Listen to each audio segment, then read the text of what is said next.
नमस्कार विद्यार्थी मित्रों, आमचे YouTube channel science and education corridor यामध्ये आपले सर्वांचे स्वागत। बीएड CET रिझल्ट 2025 या अनुषंगाने आपण अपडेट पाहत आहोत। 17 मे 2025 रोजी आपल्या CET सेलच्या वेबसाईटवरती आपल्या रिझल्ट संदर्भातली एक अपडेट आपल्याला पाहायला मिळते, ते आपण वेबसाईटवरती जाऊन पाहूया। तत्पूर्वी आपण जर आमच्या चॅनलवरती अजूनही नवीन असाल तर कृपया चॅनलला सबस्क्राईब करा। आपल्या बीएड ॲडमिशन म्हणजेच कॅप राऊंड संदर्भात सर्व अपडेट्स आपल्याला वेळेत मिळतील याची खात्री बाळगा। तर चला जाऊया CET सेलच्या वेबसाईटवरती, ती म्हणजेच cetcell.mahacet.org। CET सेल किंवा बीएड ॲडमिशन 2025-26 असं जरी आपण टाईप केलं तरी आपण ह्या पेजवरती पोहोचतो। cetcell.mahacet.org हे पेज आपल्याला दिसत आहे, त्याला आपण वेबसाईटला क्लिक करूया। क्लिक करताच आपण परत एका पेजवरती जातो जिथे CET सेलचा लोगो तसेच CET सेलचं कोटेशन आपल्याला पाहायला मिळतं। यावरून आपल्याला समजतं की आपण करेक्ट वेबसाईटवरती आलेलो आहोत। तर आपल्या रिझल्ट संदर्भात आपल्याला अजून एक अपडेट आलेली पाहायला मिळते। हायर एज्युकेशन या अंतर्गत आपलं बीएड आहे, त्याला आपण क्लिक केल्यानंतर इथे फक्त आपल्याला हायर एज्युकेशनच्याच अपडेट्स पाहायला मिळतील आणि ऑल जर असेल तर सर्व अपडेट्स आपल्याला पाहायला मिळतील, ज्यातून आपल्याला हायर एज्युकेशन चूज करावं लागेल। तर हायर एज्युकेशनला आपण क्लिक केलेलं आहे।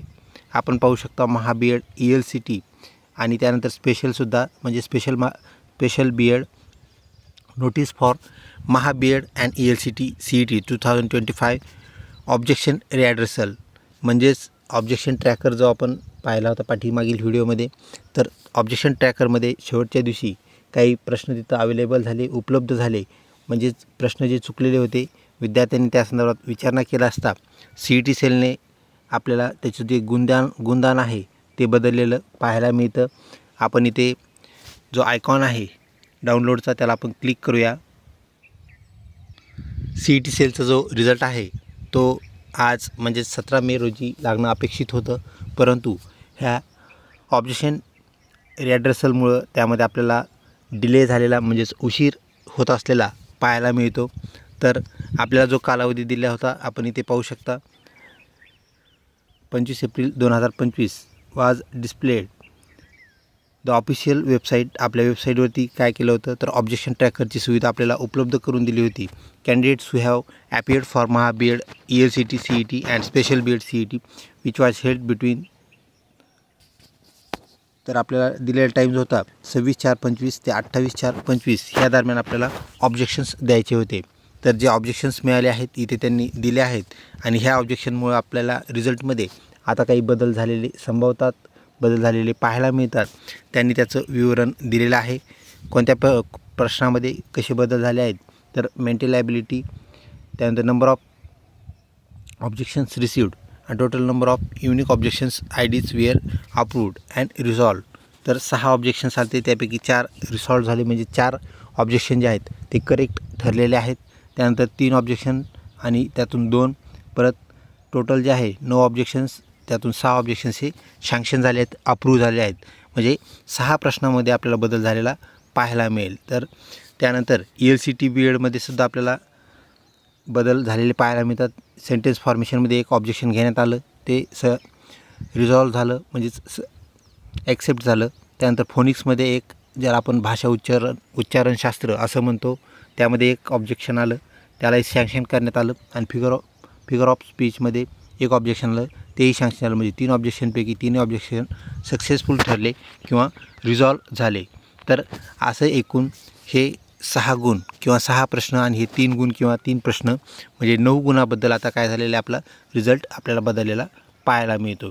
तर हा जो रिझल्ट आहे त्यांनी आपल्याला इथं विवरण दिलेलं आहे, कोणत्या प्रश्न क्रमांकसुद्धा दिलेले आहेत, ज्याला आपण क्वेश्चन ID असं म्हणतो। आपला जो आन्सर शीट होती, ज्याला आपण ऑब्जेक्शन ट्रॅकरमध्ये त्यांनी आपल्याला आन्सर शीट दिली होती, त्यामधले जे क्वेश्चन ID आहेत त्यानुसार हे क्वेश्चन ID आपल्याला पाहायला मिळतात आणि त्या क्वेश्चनचे आता आन्सर बदललेले आहेत असं CET सेलने आपल्याला सुचवलं आहे। 6 जे क्वेश्चन्स होते ते आपल्याला जनरल बीएड CETचे पाहायला मिळतात आणि 3 जे क्वेश्चन्स होतात ते प्रश्न आपल्याला ELCTचे बदललेले पाहायला मिळतात। त्यानुसार ते ID आपण चेक करून आपल्याला जे निकालामध्ये बदल होतात किंवा आपले मार्क कमी किंवा जास्त होतील, काही जणांचे मार्क्स यात जास्त होतील किंवा कमी होतील, त्याप्रमाणे हे 9 मार्क्स बदलणार आहेत। म्हणून आपला जो रिझल्ट आहे त्यामध्ये आता बदल संभवतो। जो रिझल्ट आज 17 तारखेला लागायला पाहिजे होता त्याला एक 4 ते 5 दिवसाचा कालावधी लागेल, म्हणजे जवळपास 20 तारखेनंतर आपला रिझल्ट लागणार आहे. तर इथं त्यांनी आपल्याला त्याचं एक्सप्लेनेशन दिलेलं आहे. As per the report submitted by the experts in the above changes will be incorporated in the database and result will be process. तर आता रिझल्टला थोडासा वेळ लागेल. डेटाबेसमध्ये परत हे जे नवीन प्रश्न ॲड झालेले म्हणजेच 9 प्रश्नाचे आन्सर बदललेत. तर हे जे बदललेले आन्सर आहेत तर त्याप्रमाणे ते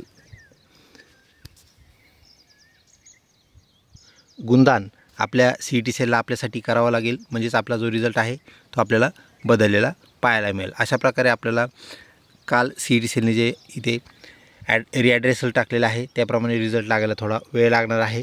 रिझल्ट 20 तारखेनंतर म्हणजेच एक 4 ते 5 दिवसानंतर लागलेला आपल्याला पाहायला मिळेल. व्हिडिओ आवडला असल्यास नक्कीच लाईक करा, तसेच मित्रपरिवारामध्ये शेअर करण्यास बिलकुल विसरू नका. आपल्या BEd रिझल्ट म्हणजेच BEd CET रिझल्ट व कॅप प्रोसेस, ज्याला आपण सेंट्रलाइज ॲडमिशन प्रोसेस म्हणतो, त्याच्या सर्व अपडेट्स आमच्या चॅनलवरती आपल्यासाठी अवेलेबल असतील.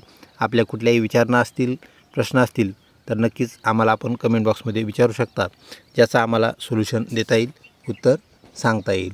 तर विद्यार्थी मित्र, चॅनलला लिंक अजूनही सबस्क्राईब केलं नसेल तर कृपया सबस्क्राईब करा. लवकरच भेटूया पुढच्या व्हिडिओमध्ये. तोपर्यंत धन्यवाद.